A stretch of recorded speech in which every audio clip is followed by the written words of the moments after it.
Welcome back to the deep dive. Today we are plunging into a really extraordinary collection of source material. We're talking about decades of documented testimonials about the Italian Capuchin friar Francesco Forgione, better known to the world as Padre Pio. And this isn't just a handful of stories. We're looking at a huge archive of personal accounts. They detail these interventions, instantaneous healings, and some pretty profound spiritual phenomena, all attributed directly to Padre Pio's intercession or his touch or even just his specific instructions. Right, and they span decades, covering everything from blindness and consumption to, well, surviving major wartime events. Exactly. And our mission for this deep dive is, I think, pretty critical. We need to really unpack these accounts, not just list them off, but try to understand the nature of what's being reported. We want to look at the surprising philosophy that seemed to guide his actions and explore the context where people had these, deeply life-altering experiences. Right. Let's get right into it because the tension in his whole approach is fascinating from the start. Okay, let's start with a really surprising exchange.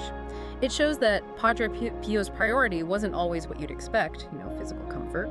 We have the case of Petruccio, the blind man of San Giovanni Rotondo. He'd been blind since he was 14. And when he asks Pio for his sight back, Pio's reply is, well, it's sharp. He says, many people sin with their eyes and are lost. Which sounds so counterintuitive.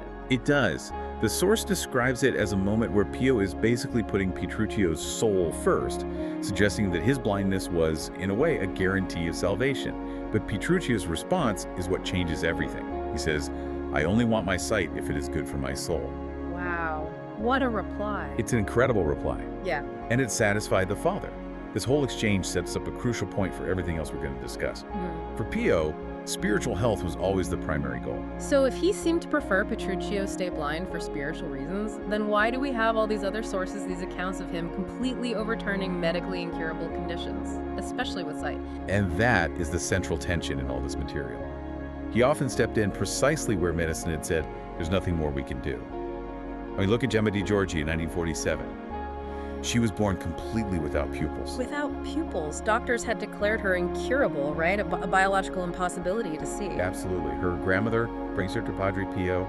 He smiles at her, hears her confession, and just strokes her eyes. And that's it. That's it. After she received Holy Communion, she suddenly cries out that she can see. And here's the key detail. The doctors who examined her after the cure confirmed. Her eyes still had no pupils, yet her vision was permanent and complete. So the medical anomaly remained, but the function was restored. Exactly. And that's crucial for the claims being made in these testimonies. So that's a direct intervention, something that seems to defy biology. But then you contrast that with Mario Marzotta, an 8-year-old with advanced myopia, almost blind. Right. With him, Pio didn't lay hands on him. He just urged the parents to pray very, very hard, and he promised he would pray with them. And they saw an improvement almost immediately. Immediately. Within a year, Mario was completely cured, didn't even need glasses. So here, the intervention is much softer, relying on the family's prayer. His methods are they're hard to pin down. Which brings us to Grazia Siena, totally blind from birth, declared incurable, and all the experts refused to operate. It was too risky. So instead of a Gemma-style miracle, Pio tells her to, and this is a quote, try the inexhaustible resources of science and undergo an operation. This is probably the most fascinating part of his whole philosophy. He insists on human intervention. Her parents resisted, because the doctors had said it was hopeless. But she insisted on following his advice. She did. A specialist finally agreed, but he warned her, only a miracle can give you your sight. The operation was a success. Her sight was permanent. So you have this whole spectrum. Sometimes he wants virtue and accepts suffering, like with Petruccio. Sometimes he just instantly heals a biological impossibility, like Gemma. And other times he pushes for human skill in medicine, even when the doctors themselves are skeptical. Precisely.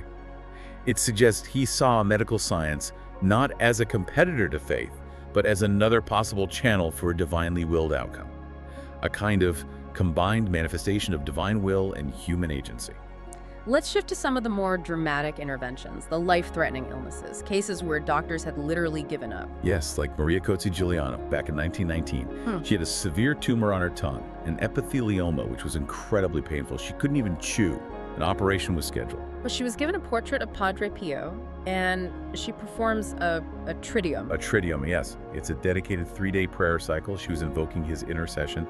The day after she finished her prayers, she goes in for her preoperative work. And the dentist to the doctor found her tongue was completely healed. Tumor was just gone. She was dismissed on the spot. This kind of rapid turnaround is a signature theme. You see that same sudden reversal with Signora Preziosi Paolina in 1925. She had severe pneumonia. The doctors had given up hope. The sources say her coffin and shroud were literally prepared. They were ready for her to die. But Padre Pio predicted she'd be cured. He specifically linked it to the ringing of the Easter bells. And sure enough, during the Gloria on Saturday morning, Signora Preziosi just sits up, her fever gone. I mean, the transition from preparing for burial to complete recovery is just staggering to read about. But maybe the most vivid example of a chronic dependency being just shattered instantly is Lucia Bellotti in 1952. She had severe diabetes for 7 years, drinking 100 liters. That's over 100 quarts of water every single day. Wow, think about that. She was constantly tethered to a rubber hose just to manage this incredible thirst. On the Feast of Corpus Christi, she just stops drinking. She feels compelled to go to the chapel. She later reported that Padre Pio had appeared to her and said, "You are cured. Get up." And she was.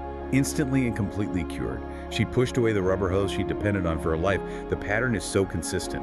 A link between his word or moment of prayer and the immediate end of symptoms. That's powerful. Now, this is where it gets really interesting for me.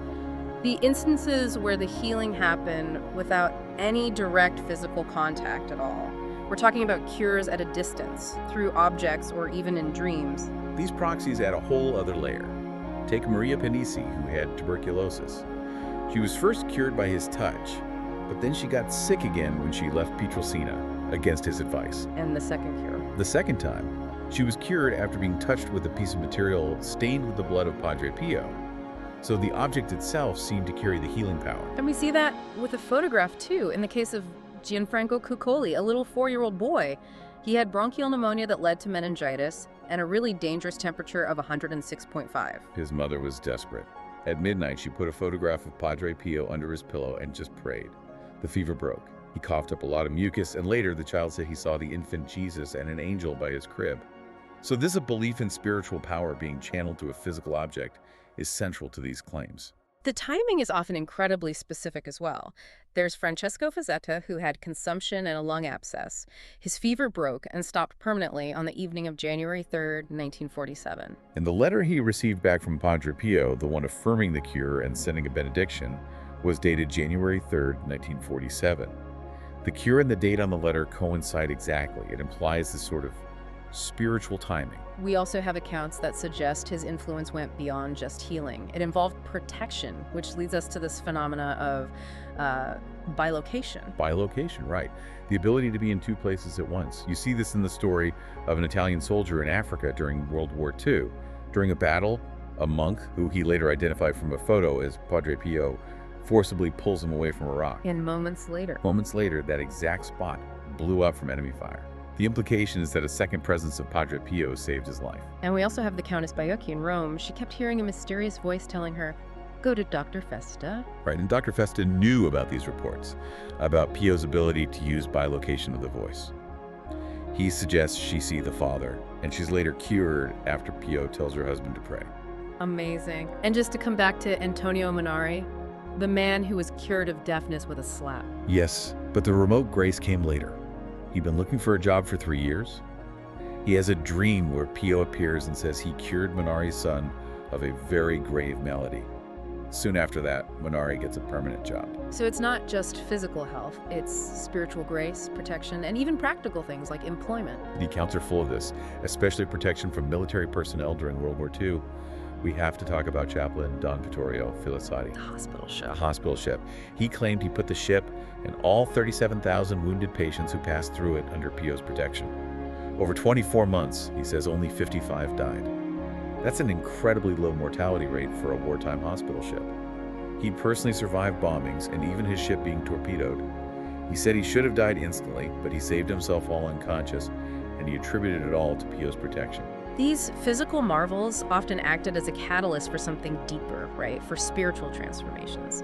Like Alberto Del Fonte, the source is very clear, he was a disbeliever. A total skeptic. A complete skeptic. He converted after Padre Pio accurately predicted the cure of his nephew, Enrico, who had a life-threatening internal kidney abscess. The cure happened exactly as Pio had predicted.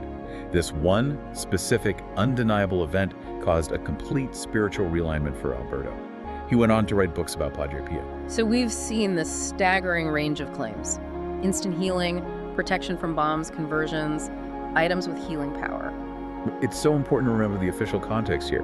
While these personal testimonies are incredibly powerful, the text is explicit. Yeah. At the time of writing, the church had made no official pronouncement on any of these cures.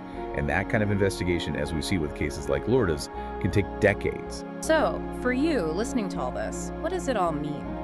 We started with Pio's advice, which seemed so contradictory, sometimes demanding faith, sometimes demanding surgery. But maybe the deeper insight is that he wasn't rejecting medical science. He was integrating it into a bigger, often unpredictable divine plan. I think so. These testimonies show the absolute conviction of the people involved. And regardless of how science or the church might eventually classify these events, the result for these people was absolutely life-altering. Exactly. And the case that really ties all these threads together is Silvano Manfredini. He was born with a congenital dislocation of his ankles and feet, plus a hernia. And he was partially cured after a medal of Pio was placed on him, so a proxy cure. But then, Pio promised a complete cure would only happen after he had a surgical operation for the hernia. The operation was successful. Then his feet were rectified without any more surgery, leading to a complete cure. So this leaves a really important question for you to think about. In a case like this, where you have this powerful personal testimony that intersects directly with necessary scientific intervention with human surgical skill, how do you meaningfully distinguish between the influence of faith and what the source calls the inexhaustible resources of science in achieving that final positive outcome? A truly compelling thought to ponder. Thank you for bringing in these rich and fascinating accounts for this deep dive.